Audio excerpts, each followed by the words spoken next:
اللہ کے ناراض ہونے کی نشانیاں کیا ہیں؟ بندہ کیسے پتا کرے کہ اس کا رب اب اس سے راضی ہے یا ناراض ہے؟ یہ بہت اہم چیز ہے میرے عزیزوں۔ اللہ کریم بندوں سے راضی ہے یا ناراض ہے، یہ کیسے پتا چلتا ہے؟ اس کی کچھ نشانیاں بزرگوں نے فرمائی، حتیٰ کہ حدیث پاک میں بھی ملتی ہیں۔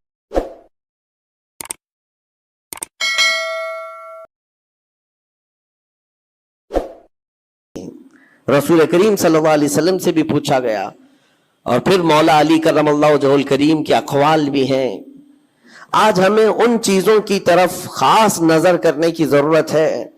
اگر وہ چیزیں پتہ چل جائے تو ہو سکتا ہے انسان اپنے آپ کی اصلاح کر لے اور اس میدان سے نکل آئے، کیونکہ غفلت میں کبھی ایسا ہوتا ہے کہ اسے لگ رہا ہے میں جو چل رہا ہوں صحیح چل رہا ہوں، سب تو ٹھیک ٹھاک ہے، لیکن بسا اوقات ایسا ہوتا ہے کہ وہ اتنے غلط راستے پر ہے کہ رب تعالیٰ کی ناراضگی اس کے ساتھ ہے۔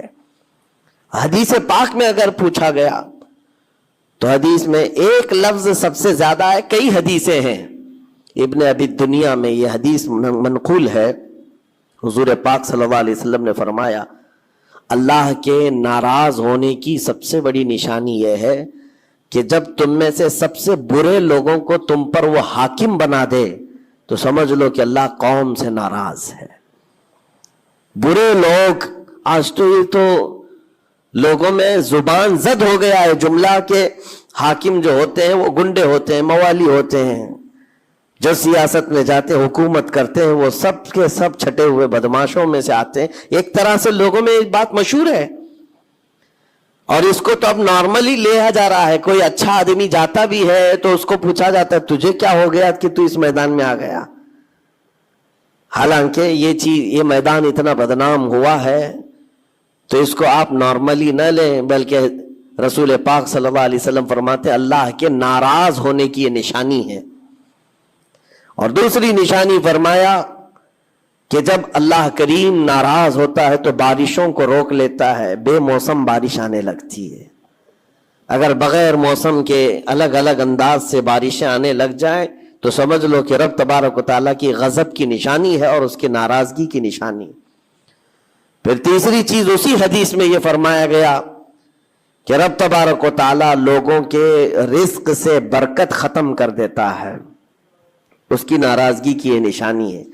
اب برکت ختم ہونے کے طریقے بہت سارے ہیں، اب اس کو میں آپ کو بتاتا ہوں، لیکن مجھے جو بات بہت اہم لگی اور دل پر لگی، مولا علی کرم اللہ وجہہ الکریم ایک بار بیٹھے ہوئے تھے، تسبیح پڑھ رہے تھے، ایک شخص آیا اور بہت بپھرا ہوا تھا، پریشان حال تھا۔ دروازہ کھٹکھٹایا، اندر آیا، مولا علی کرم اللہ وجہہ الکریم نے پوچھا کیا بات ہے، کیوں اتنا پریشان ہے؟ کہا کہ میں لٹ گیا، اتنا برباد ہو گیا ہوں، میں کیا کروں، مجھے کچھ سمجھ میں نہیں آتا۔ یہ کئی لوگوں کی زندگی میں چلتی ہوئی بات میں آپ کے سامنے رکھ رہا ہوں۔ آج سے 14 صدی پہلے یہی سیم مسئلہ لے کر کے آیا جو آج بہتوں کے ساتھ یہ چل رہا ہے۔ پوچھا آپ نے کیا ہوا ہے؟ کہا اچھا خاصا میرا بزنس چلتا تھا، اچانک رک گیا، اچھی خاصی تجارت تھی، مال بہت آتا تھا، سب اچانک بند ہو گیا۔ اب تو پوزیشن یہ، حال یہ ہے کہ جس چیز میں ہاتھ لگاتا ہوں نقصان ہی ہوتا ہے۔ اور اس نے یہ بھی کہا کہ اگر میں سونے کو بھی ہاتھ لگاؤں تو ایسا لگتا ہے مٹی بن جائے گی، ساری چیزیں ختم ہو گئی ہیں۔ وہ رویا جا رہا تھا اور کہا کہ مجھے اس کا سبب نہیں پتا ہے، کیا ہو رہا ہے کیا نہیں ہے۔ مولا علی کرم اللہ وجہہ الکریم نے ایک ہی چیز فرمایا، کہا کہ میں تیرے سبب کو پہچان لیا، یہ جو چیزیں ہو رہی ہیں تیرے ساتھ میں تیرے سبب کو پہچان لیا۔ کہا کیا ہے؟ کہا کہ رب تبارک و تعالیٰ تجھ سے ناراض ہے ان گناہوں کی وجہ سے جو تو جان بوجھ کر کنٹینیو کرتا ہے، روزانہ جاری رکھا ہوا ہے۔ میرے عزیزوں، لوگوں کے ہاں آج یہ سب چیزیں ہیں، لیکن وہ اس چیز کی طرف نہیں آتے کہ کون سے گناہ ان کے ساتھ چل رہے ہیں۔ جب بندہ گناہوں پر مصر ہو جاتا ہے، اصرار کا مطلب کنٹینیو کر رہا ہے، تو یہ نشانی ہے۔ خاص طور پر مولا علی کرم اللہ وجہہ الکریم نے فرمایا کہ اس کا رب اس سے ناراض ہے۔ اللہ ناراض ہے، اس کو توبہ کی توفیق نہیں مل رہی ہے، اس کو باز آنے کا موقع نہیں مل رہا ہے۔ اس نے پوچھا کہ میں کیسے پتہ کروں کہ کون سے گناہ چل رہے ہیں اور کن گناہوں کی وجہ سے میرے رزق کی برکت ختم ہو رہی ہے؟ حضرت مولا علی کرم اللہ وجہہ الکریم نے فرمایا کہ تجھے پتہ ہے، احساس کرنا ہوگا، احتساب کرنا ہوگا، کچھ چیزیں ایسی ہیں جن کو تو روز کر رہا ہے، اگر فجر کی نماز کے لیے نہیں اٹھتا ہے، نماز نہیں ہوتی ہے تیری، تو یہ تو گناہ کبیرہ ہے، گناہ کبیرہ ہے، یہ زنا سے بڑھ کر کے گناہ ہے نماز کا ترک کرنا۔ تو یہ اگر تیری زندگی میں کنٹینیو جاری ہے تو گویا کہ تو حرام پر حرام، کبیرہ پر کبیرہ کرتا ہوا اس قدر اصرار کرتا جا رہا ہے، تو تیرے رزق کی برکت کہاں رہے گی؟ ختم ہو جائے گی۔ تیرے دل کے اندر اللہ تعالیٰ نے سختی پیدا کر دی ہے۔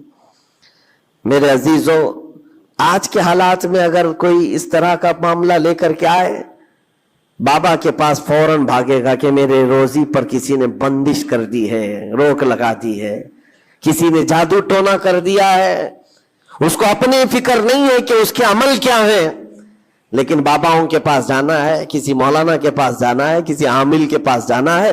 دکان میں اچھی تجارت چل رہی تھی، اچانک بند ہو گیا، اور بابا بھی یہ نہیں کہتے کہ توبہ کر لے تو صحیح ہو جائے گا، نہیں، وہ اس کے رشتہ داروں میں سے کسی نے بڑا کچھ کر دیا ہے، اس کو یہی سجیسٹ کیا جائے گا۔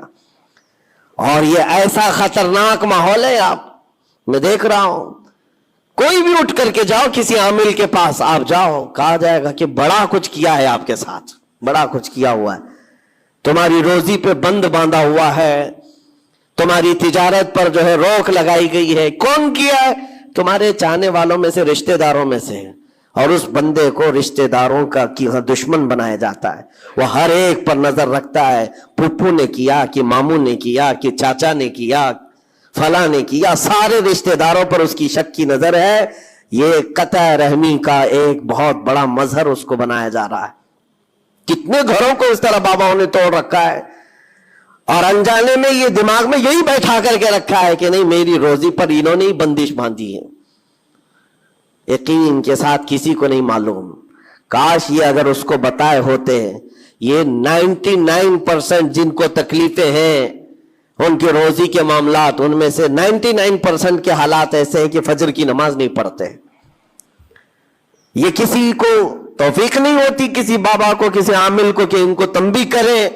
فجر کی 2 رکعات رزق کے کئی دروازے کھول دیتی ہے۔ میرے آقا صلی اللہ علیہ وسلم کا فرمان ہے، اور تم بستر پر ٹانگ پھیلا ہے سوئے ہوئے ہو، اور پھر شام میں اٹھ کر بابا کے پاس جا کر کہتے ہو بندش ہے، کسی نے باندھ کے رکھا ہے، تم نے خود اپنے اعمال سے باندھا ہوا ہے۔ اور رب تبارک و تعالیٰ فرماتا ہے سورہ فاطر میں، ما یفتح اللہ للناس من رحمت فلا ممسک لہا، اللہ اپنی رحمت سے جس کے لیے دروازے کھولتا ہے کوئی اسے بند نہیں کر سکتا۔ یہ رب کا فرمان سنا رہا ہوں، وما یمسک فلا مرسل لہ من بعدہ، اور اللہ فرماتا ہے جس کے لیے اللہ روک دے کوئی طاقت اسے کھول نہیں سکتی۔ اللہ نے اگر بند کر دیا ہے تو کوئی نہیں کھولے گا۔ اب یہ رب تبارک و تعالیٰ کس کے لیے بند کرتا ہے، کس کے لیے کھولتا ہے، یہ اس کی شان ہے۔ لیکن ساتھ میں ایک بات اور آپ کو بتا دوں، حضرت ابو سفیان ثوری رحمۃ اللہ تعالی علیہ، حضرت سفیان ثوری کا ایک قول ہے، قسوۃ القلوب عقوبۃ للعاصی، یہ گناہ کنٹینیو جو کر رہا ہے اس کی سزا کیا ہے؟ یہ اللہ تبارک و تعالیٰ کے ناراضگی کی نشانی، سزا کیا ہے؟ کچھ لوگوں کو ایسا لگتا ہے مجھے کچھ نہیں ہو رہا ہے، میرا گھر بار سب صحیح ہے، ٹھیک ٹھاک ہے، تو فرمایا اس کی پہلی سزا تو یہ ہے عقوبۃ قسوۃ القلوب، یعنی جو کنٹینیو گناہ کرتا ہے رب تعالیٰ اس کا دل پتھر کی طرح بناتا ہے، سخت ہو جاتا ہے اس کا دل، نہ رب تبارک و تعالیٰ کے نام پر اس کی کبھی آنکھیں بھیگتی ہوئی دکھتی ہیں، نہ عذاب قبر کا اسے خوف محسوس ہوتا ہے، نہ محشر کے دن کی فکر، نہ جہنم کے لپکتے ہوئے شعلوں سے اس کا دل دہلتا ہے، نہیں، دل سخت ہو گیا ہے۔ گناہوں پر جو بندہ کنٹینیو اصرار کرتا جاتا ہے اس کا دل سخت کر دیا جاتا ہے۔ یہ رب تبارک و تعالیٰ کے ناراض ہونے کی نشانی ہے، غضبناک ہونے کی نشانی ہے۔ اور ایک نشانی یہ فرمائی ہے